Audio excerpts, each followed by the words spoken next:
Muy bien, muy buenas noches, estimados cursantes, estimados hermanos, hermanas, pastores de nuestro Centro Bíblico Belén. En esta ocasión vamos a continuar lo que es el tema de la materia de hermenéutica. Haciendo un repaso general, habíamos conocido ya lo que son las implicaciones básicas, los lineamientos fundamentales de que, como decíamos en el libro de Apocalipsis, tal cual está en la palabra del Señor, no podemos agregar ni quitar a lo que está escrito en la palabra. En ese sentido, por ello nuestro Señor Dios Todopoderoso pone estas herramientas a disposición para que podamos así comprender y profundizar su palabra, con el único objetivo de, como dice la misma, edificar a su santa iglesia. Voy a proceder a compartir pantalla para esta oportunidad, en la cual vamos a, por supuesto, continuar con lo que ya habíamos estado avanzando. No sin antes, vamos a inclinar nuestros rostros ahí donde están, vamos a permitirnos conectarnos con el Señor mediante la oración. Padre Santo, Dios eterno, te damos gracias en esta preciosa noche. El día de hoy nos acercamos nuevamente a tu santa y poderosa presencia para pedirte de tu dirección, sobre todo la guía de tu Espíritu Santo, para que seas tú, Padre, dándonos de tu sabiduría y poder no solamente comprender, sino que también aplicar todas estas herramientas que tú pones a disposición, para que así, Señor, sea tu palabra comprendida tal cual tú inspiraste a cada uno de tus hijos e hijas, porque como bien dice la palabra, Señor, tú estás omnipresente. Tu palabra es vida en el pasado, en el presente y para lo porvenir. Permítenos ahora seguir aprendiendo más de ti en el nombre de Cristo Jesús. Amén. Bien, entonces, de seguro y confiando en que todos tienen ya la recepción adecuada de la pantalla, hay que recordar, como bien dice, que el principio básico está claro. La hermenéutica es aquella técnica, es aquella herramienta que nos va a permitir, por supuesto, interpretar la palabra de Dios de manera correcta, de manera adecuada. Por ello, estábamos viendo una de las primeras técnicas que es la de las preguntas periodísticas. Y para ello la vamos a reservar para el día viernes, como también vamos a tener la clase complementaria que ya se les va a pasar mediante el grupo de WhatsApp en una grabación un poquito más completa, más didáctica, en la que vamos a desarrollar la técnica de las preguntas periodísticas o como su nombre original lo indica, a las 5 Ws. ¿Por qué las 5 Ws? Porque más se las utilizó y más nacieron en ese idioma denominado inglés, que es what, your, which, we, where, are, it. Es decir, qué, quién, cómo, cuándo, dónde, por qué y para qué. En ese sentido, hay que recordar que la palabra de Dios es explicada por la misma palabra de Dios. La Biblia como tal, por sí sola, tiene los elementos más que necesarios para darnos la misma respuesta a las dudas, preguntas que vayamos a tener mediante vamos dando lectura. En ese sentido, queridos siervos y siervas, queridos estudiantes, una de las parábolas tan conocidas como es la parábola del sembrador.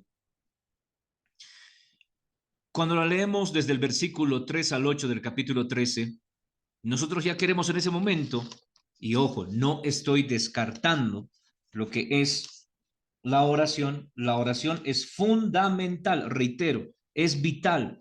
Antes de hacer cualquier cosa relacionada a la palabra de Dios, sí o sí, valga el término, tenemos que orar. No podemos iniciar sin la oración, así que no lo olviden. Lo primero, la oración. Luego, este es un ejemplo tan solo que les estoy dando y para los que se van conectando recién o de pronto están con algún otro pendiente o con alguna otra actividad momentánea,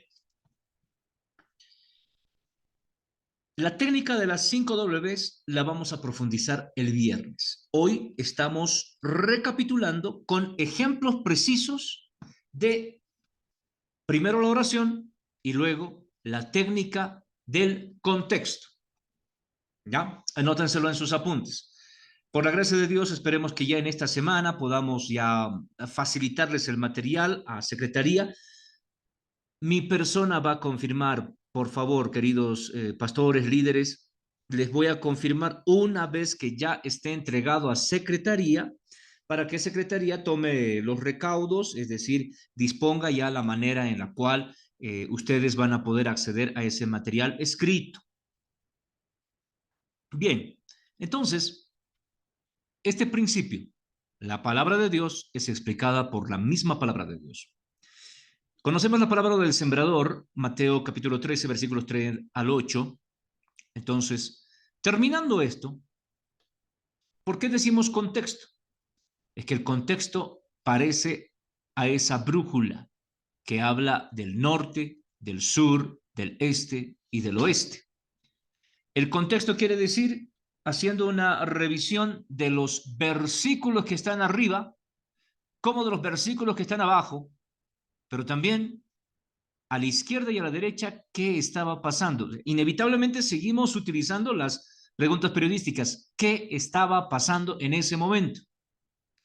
Y si me pongo a preguntar qué estaba pasando cuando Jesús predicaba en esta tierra, cuando Jesús estaba en aspecto físico, en medio de nosotros, en su ministerio terrenal de 3 años aproximadamente, Israel estaba siendo esclavizada por los romanos. Ahí estoy viendo el este, estoy viendo el oeste, estoy viendo el qué pasaba y el cómo pasaba. El cómo, muchos de los soldados hacían abusos y excesos de su poder. Los sacerdotes, por supuesto, tenían poder, pero limitado. En ese sentido, tengo que revisar todo el acontecimiento que rodea. Pero si sigo leyendo y me voy al versículo 18 y 23, nuestro mismo Señor Jesucristo dice lo que significa la parábola del sembrador. Por eso les digo, contexto.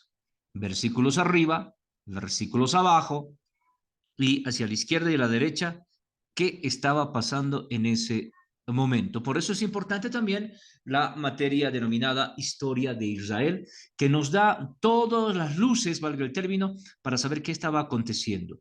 Como les decía en la primera clase, estimados pastores, hermanos y hermanas, las cartas tienen nombres claros, los temas son muy precisos, pero a veces queremos a la fuerza interpretar algo. No, no hay que olvidar este principio.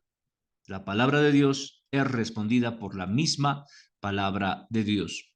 Por ello, cuando más nos sea posible, hay que también ir tomando, como les mostraba la semana anterior, agarro yo un capítulo, recomendación de este siervo de Dios.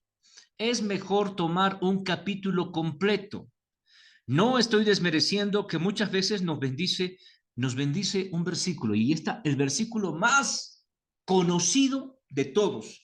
Casi utilizo un verbo, un adjetivo que no corresponde a las Sagradas Escrituras, casi digo el más famoso. No, no, no. Me refiero a un versículo muy conocido, muy predicado, muy hablado. Este versículo es el que dice: todo lo puedo en Cristo que me fortalece. Absolutamente todos conocemos ese versículo. Todo lo puedo en Cristo que me fortalece. Reviso el contexto. Voy versículos más arriba. Y personalmente me quiebro. Me quiebro emocional, moral y hasta espiritualmente. ¿Por qué razón? Porque cuando también voy revisando hacia la izquierda y a la derecha, cuando, repito, hablo de izquierda y derecha, estoy hablando de la historia. Ya basta de decir en el amor de Cristo Jesús de que la historia es secular, la historia es de los científicos, la historia no tiene nada que ver, nosotros solamente hablamos del espíritu. Ey, ey, ey, ey. La historia son las pruebas, las muestras de los acontecimientos que han pasado a lo largo de los años. Y Jesús, más que ser historia, es el Salvador, es nuestro Señor. ¿Acaso olvidamos cuando habla a su pueblo y está en la misma palabra, cuando dice, mi pueblo pereció por falta de conocimiento? Solamente un ejemplo para hablar de la historia. Aquí no estamos hablando de otras historias como las que hay, Egipto y etcétera. Estoy hablando de qué pasaba con el apóstol Pablo, cuando es inspirado por Dios para escribir todo lo puedo en Cristo que me fortalece. Si voy versículos más arriba y reviso qué, repito, qué estaba pasando en Israel o qué estaba pasando en el lugar donde Pablo estaba escribiendo. Y me doy cuenta que Pablo ya estaba siendo encadenado por cuarta vez, es decir, era su cuarta prisión, y había pasado incontables naufragios, y había sido azotado, castigado y hasta enjuiciado.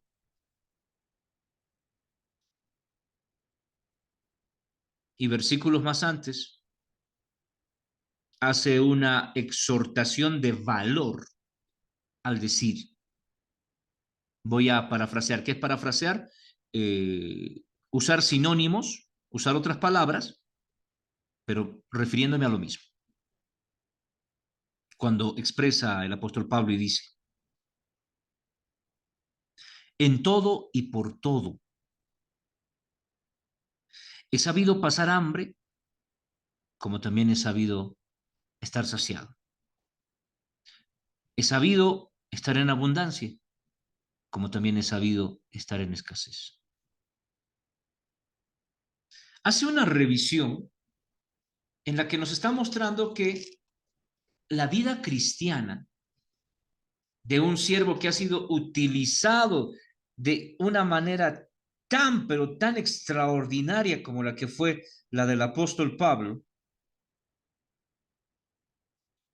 no es todo color de rosa, no es todo éxito tras éxito, no es como... hay una frase que he escuchado en estos últimos tiempos,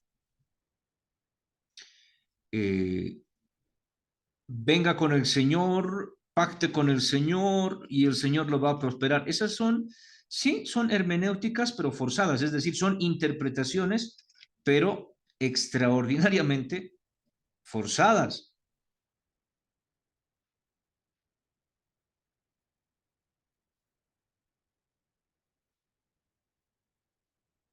Frases como, a ver, bendecidos, prosperados y en victoria.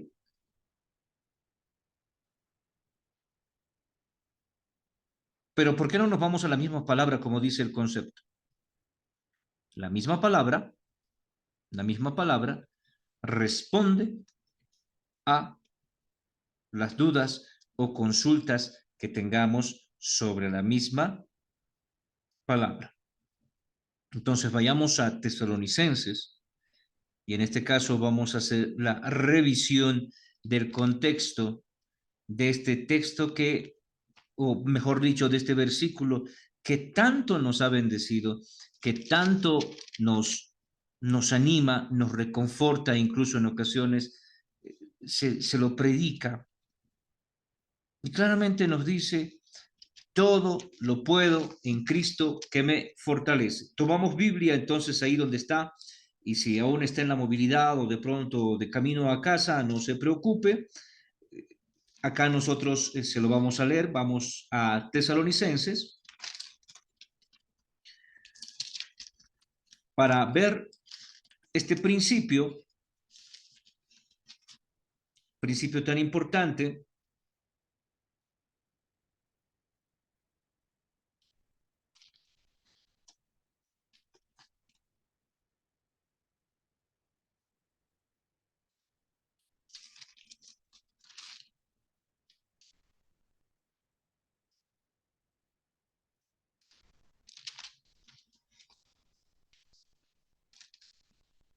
Reiterando entonces el principio El principio bíblico de que en la misma palabra de Dios vamos a encontrar las respuestas. Mil disculpas, acaba de, bueno, son cosas que también uno no las prevé. Unos segunditos, es tema de un contacto telefónico.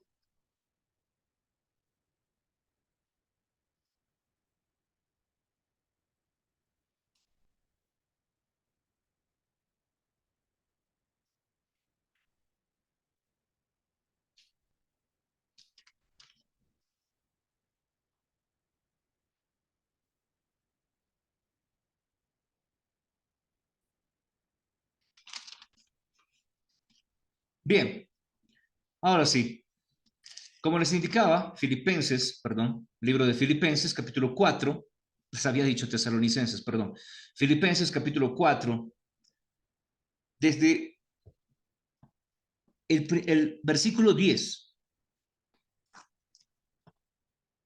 cuando revisamos izquierda-derecha, este-oeste, les dije en la historia, Pablo ya había sido encarcelado bastantes veces, Pablo ya había sido castigado bastantes veces, Pablo ya había causado naufragios, es decir, tortura, dolor, llanto. Y dice esto inspirado en el Señor. Versículo 10, Filipenses capítulo 4, versículo 10. En gran manera me gocé en el Señor de que ya al fin habéis revivido vuestro ciudadano en mí, del cual también estabais solícitos, pero os faltaba la oportunidad. Escuchen ahora. No lo digo porque tenga escasez, pues he aprendido a contentarme cualquiera sea mi situación. Sé vivir humildemente y sé tener abundancia. En todo y por todo estoy enseñado, así para estar saciado como para tener hambre, así para tener abundancia como para padecer necesidad. Todo lo puedo en Cristo que me fortalece. 14. Sin embargo, bien hacéis en participar conmigo en mi tribulación. Y sabéis bien también vosotros, oh filipenses, que al principio de la predicación del Evangelio, cuando partí de Macedonia, ninguna iglesia participó conmigo en razón de dar y recibir, sino vosotros solos. Pues a una Tesalónica me enviasteis una y otra vez para mis necesidades. Entonces, ¿dónde está esa prédica o esa enseñanza de que venga con el Señor y el Señor lo va a prosperar todos los días? Quienes quieren empoderarse y tener su casa propia, su auto propio, venga usted siempre dice al Señor y el Señor le va a dar todo lo que usted le pida. Uno de los instrumentos más usados por el Señor nos está confesando, nos está diciendo de que pasaremos todo tipo de escenarios, pero tenemos victoria en Cristo Jesús, porque Él nunca nos va a desamparar.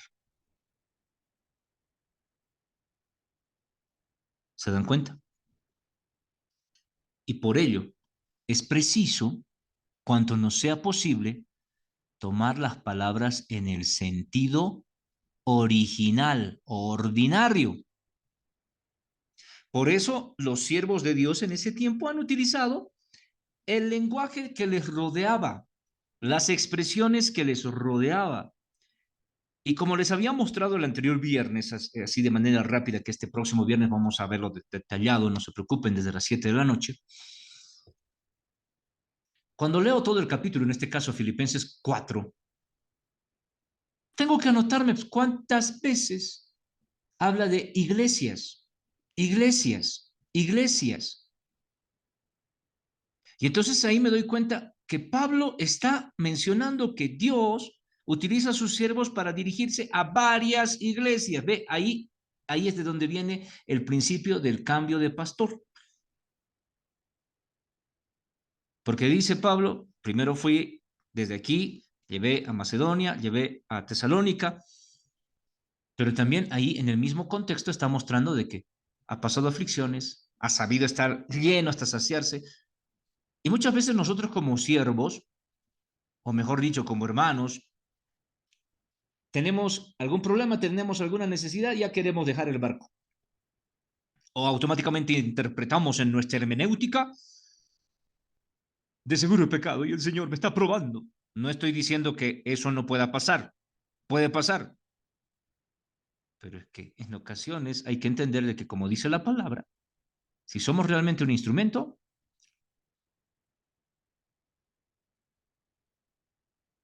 el instrumento va a pasar hambre, va a pasar saciedad, va a pasar gozo, va a pasar tristeza, va a pasar de todo, ¿sí?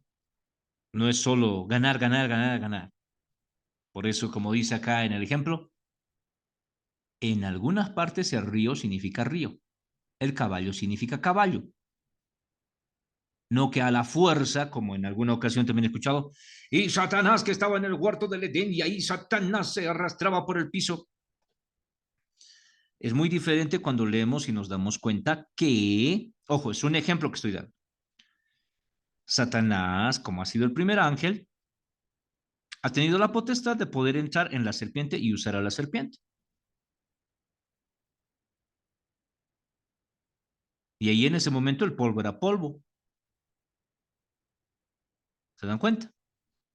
Entonces, cuando leemos un capítulo entero, debo darme cuenta qué ha pasado, en qué lugar estaban. Repito, qué ha pasado, en qué lugar estaban.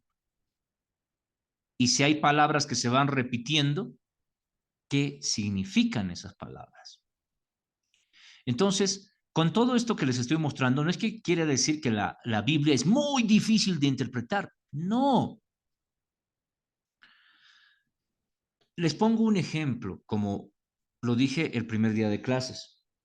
Para muchos de nosotros, la palabra Santiago puede interpretarse o puede significar el apóstol Santiago, pero para otros puede significar un amigo, para otros puede significar un compañero de trabajo, para otros puede significar algún pastor que lleve el nombre de Santiago. Si hablamos del nombre de María, para mí, mi esposa, para otros hermanos, puede ser de pronto la mamá de Jesús, para otros hermanos, ¿qué va a ser? Pueden decirme hasta galleta, porque existe la galleta María. Entonces, hay que tener mucho cuidado, por eso debemos utilizar la herramienta del qué estaba pasando. Por eso, como dice acá, los idiomas, las lenguas, tienen propósitos comunes, formas de expresión. Entonces, hay que ver qué estaba pasando. Ejemplo, Éxodo 12:3. Les decía, palabras que se repiten. Y miren, aquí tengo dos veces en un solo versículo, dos veces familia, dos veces cordero. Y me pongo a leer. Hablad a toda la congregación de Israel diciendo, en el 10 de este mes, tómese cada uno un cordero según las familias de los padres. Un cordero por familia. ¿Por qué está dando esa reiteración? Ve, ya utilizó la segunda pregunta. ¿Por qué? Debo entrevistar, valga el término, al versículo.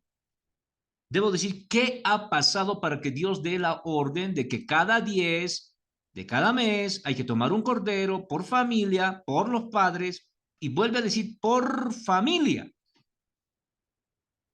¿Por qué? Y como ya hemos visto este principio, para encontrar la interpretación de la duda o del versículo que yo estoy viendo, debo leer versículos hacia arriba, versículos hacia abajo. Debo entender lo que el Señor ha expresado, en este caso, en todo el capítulo 12. Otro ejemplo, Juan capítulo 1, verso 29. El siguiente día vio Juan a Jesús que venía a él y le dijo, he aquí el Cordero de Dios que quita el pecado del mundo. Ah, ¿qué ha pasado aquí? ¿Qué ha pasado, hermano?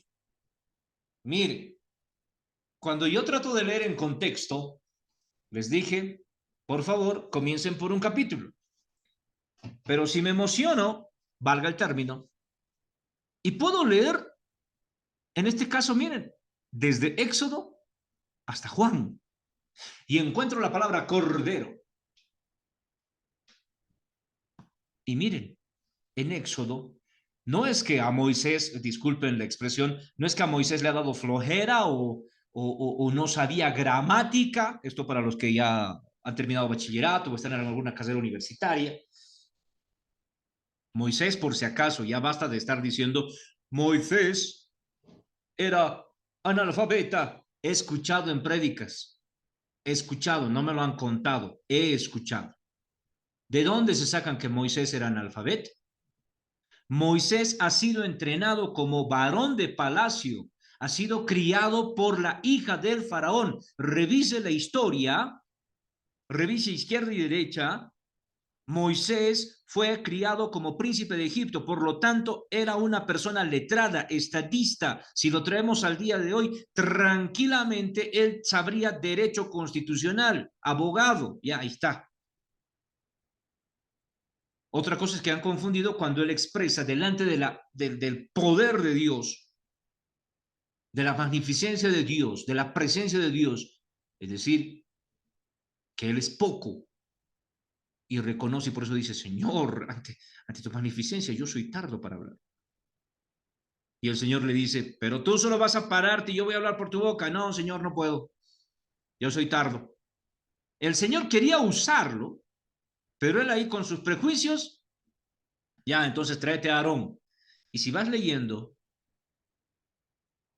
a veces escucho, y Moisés levantó la vara y se hizo el milagro y se hizo tal plaga.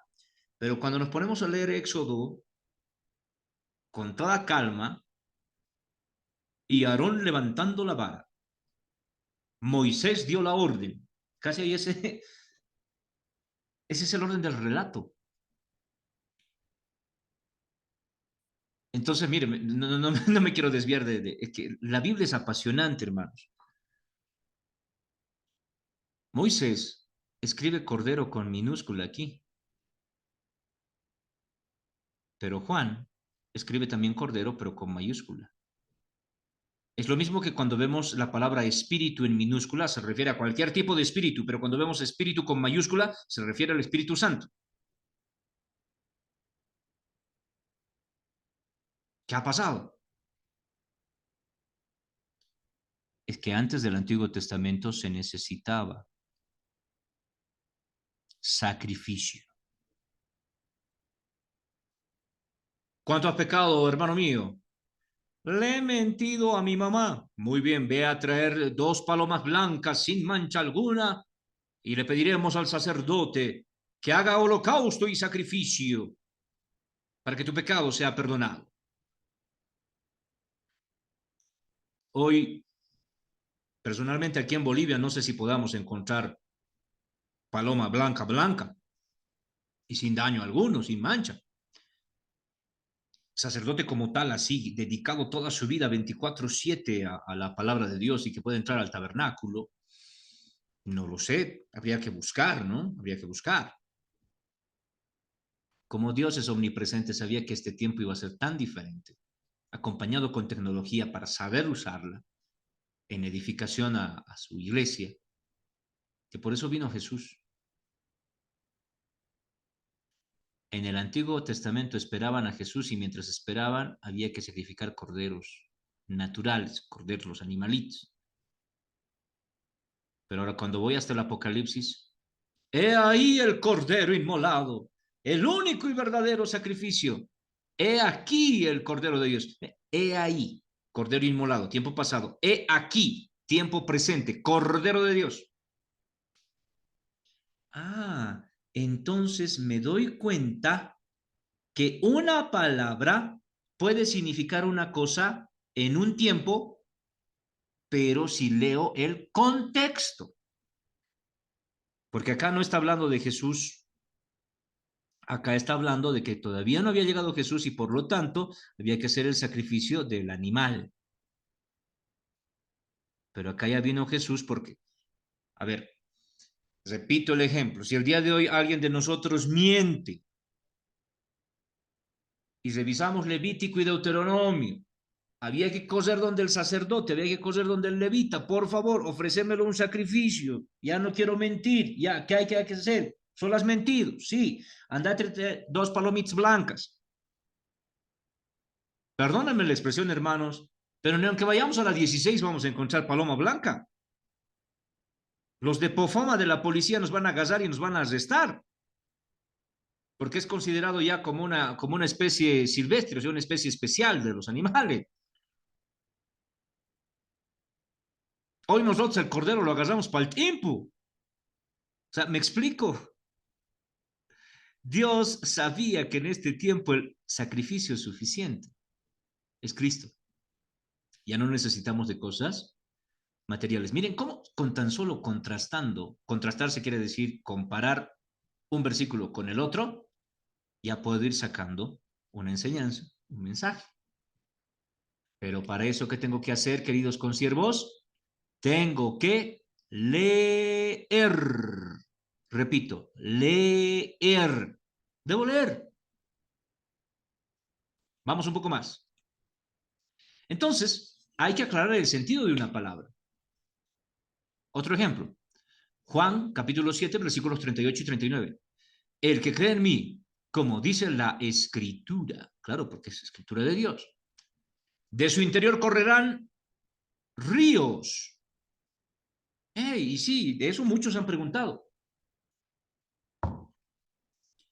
De que si leo crónicas encuentro río, Heidekel, Éufrates, Tigris, que hoy está en los libros de mis hijos, cuando veo allí en lo que van avanzando en secundaria, y ellos hablan de Medio Oriente, pero cuando dice aquí ríos de agua viva, esto dijo del Espíritu, ¿ve? Espíritu con mayúscula, que habían de recibir los creyentes en él, pues aún no ha venido el Espíritu Santo, porque Jesús no había sido aún glorificado.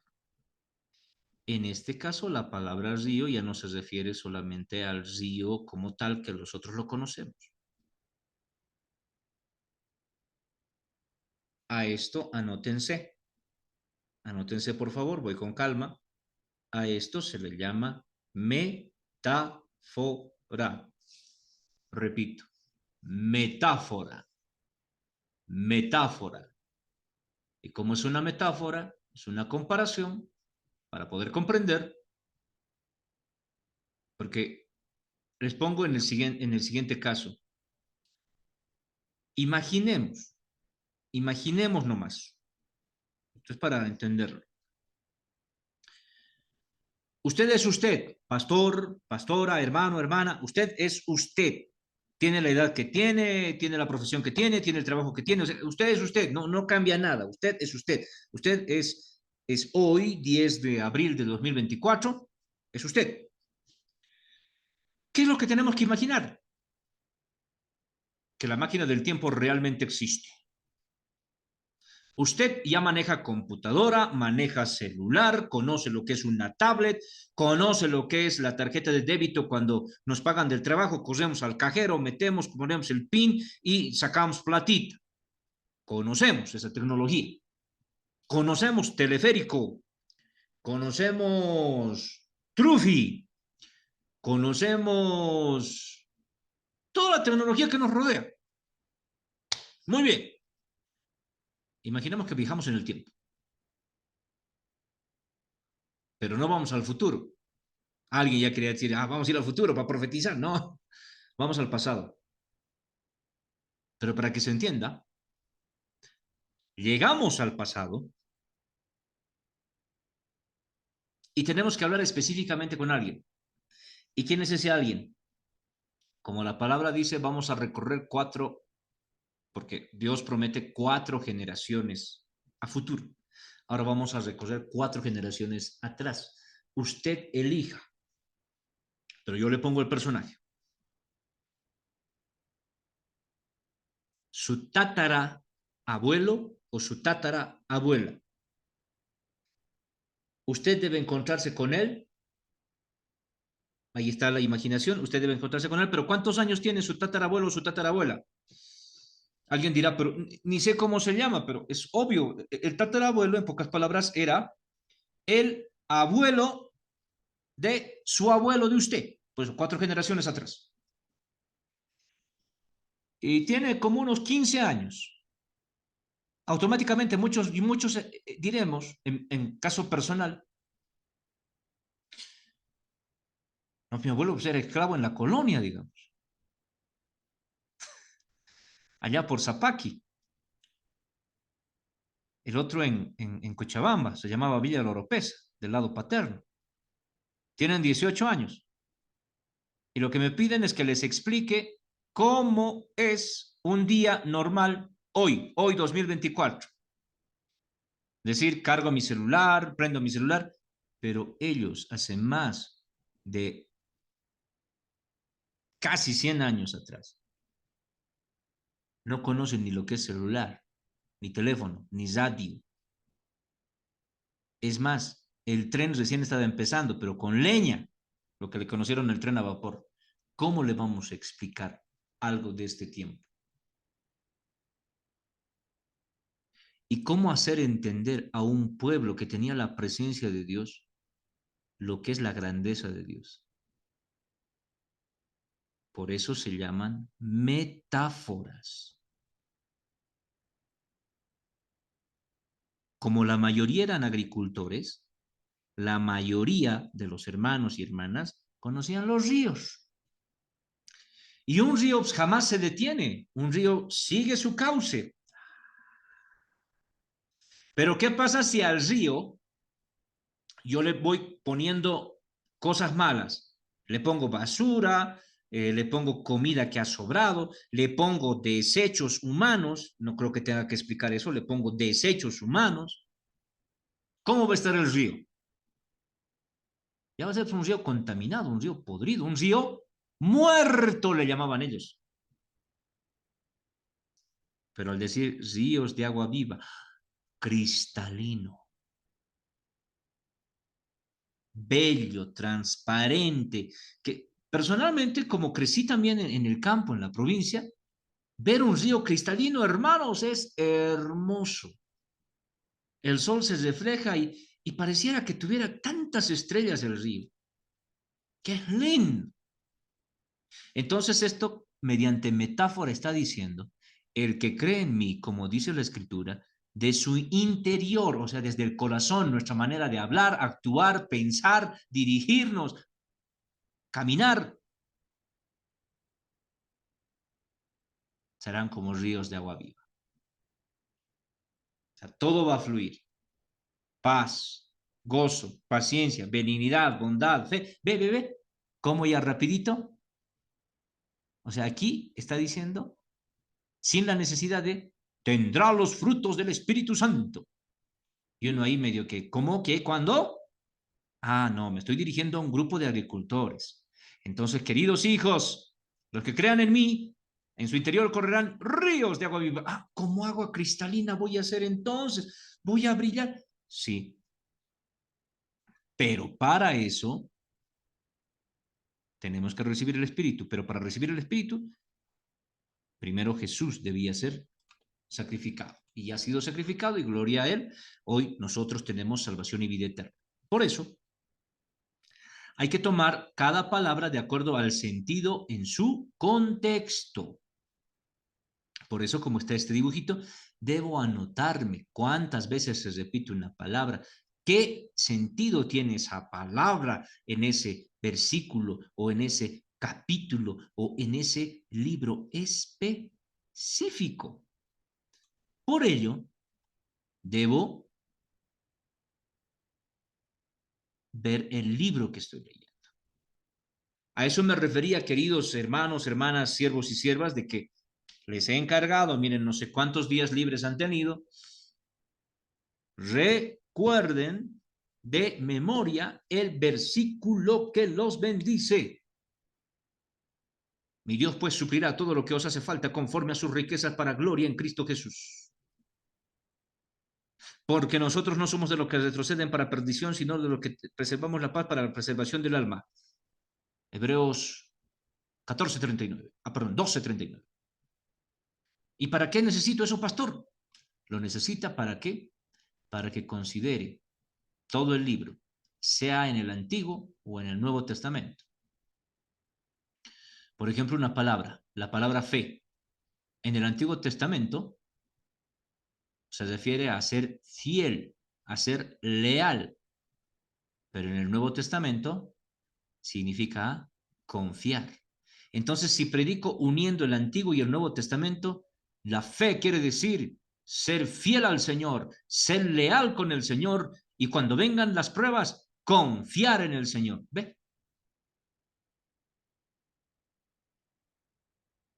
¿Qué idea principal tiene el libro? ¿Y quién ha sido el autor? El autor siempre es Dios, como les dije, es Dios. Pero ¿a quién Dios ha usado para escribir ese libro?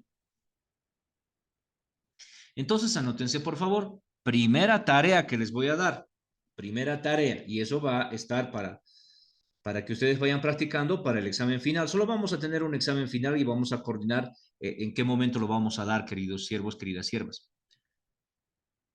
Del versículo que más les bendice, mira, facilito. ¿Está en el Antiguo Testamento o está en el Nuevo Testamento? Eso es fácil. No vamos a tardar ni un minuto en responder.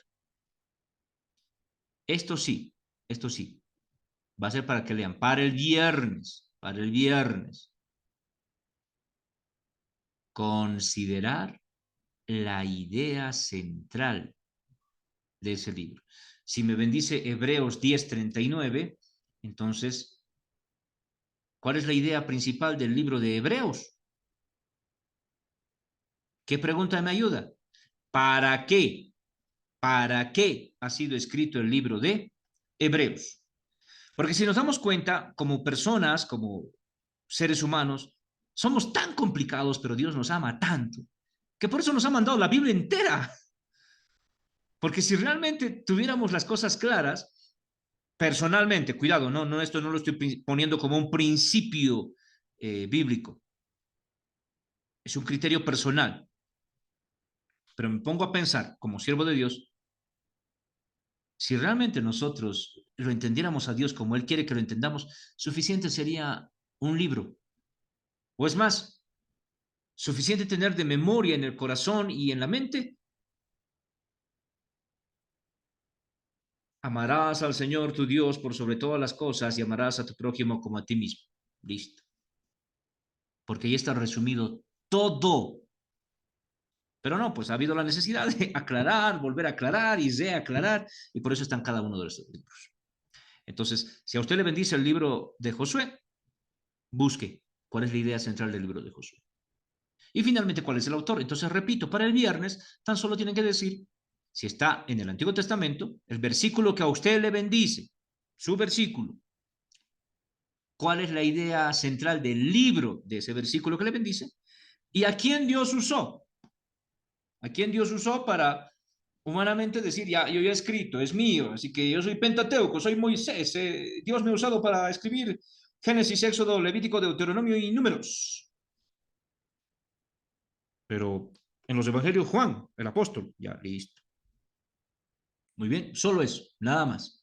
Y por si acaso, el viernes a las 7 en punto, por puntaje, por supuesto, por puntaje que les va a ayudar también para la evaluación final, va a ser a sorteo, ¿ya? A sorteo.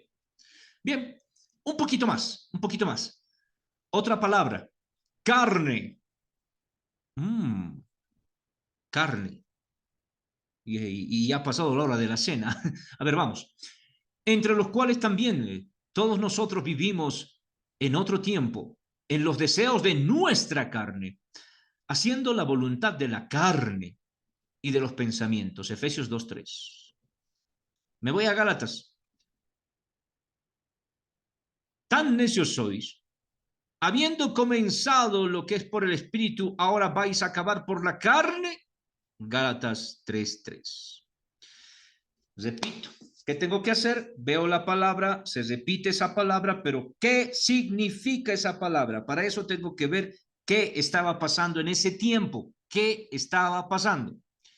Y veo, y me doy cuenta que en Efesios, la iglesia de Éfeso, el pueblo de Éfeso, carne se refiere a los deseos que llenan, a los placeres, a los deleites de santificar, perdón, de satisfacción solo del cuerpo, pero no al espíritu. Pero ¿qué estaba pasando en el pueblo de Galacia, en la iglesia de Gálatas? Ah, ahí era diferente. Se refiere a ritos. Por eso tengo que revisar la historia. Ritos. Uh-huh.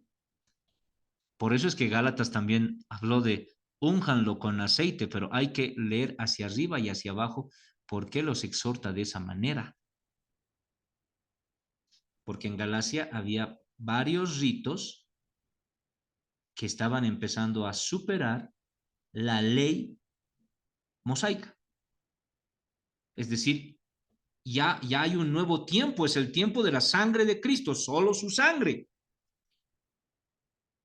Pero seguían llevando palomitas, seguían llevando corderitos, ¿se están dando cuenta? Por eso carne. Pero en la iglesia de Éfeso ya era otra cosa. Ahí ya un poquito se estaban dejando llevar ya por placeres carnales, es decir, por satisfacción, ya más claro, por el sexo, y ahí está. Adulterio, fornicación, así. Pero en Galacia eran ritos. Y en los ritos hay carne, pues hay carne. Muy bien.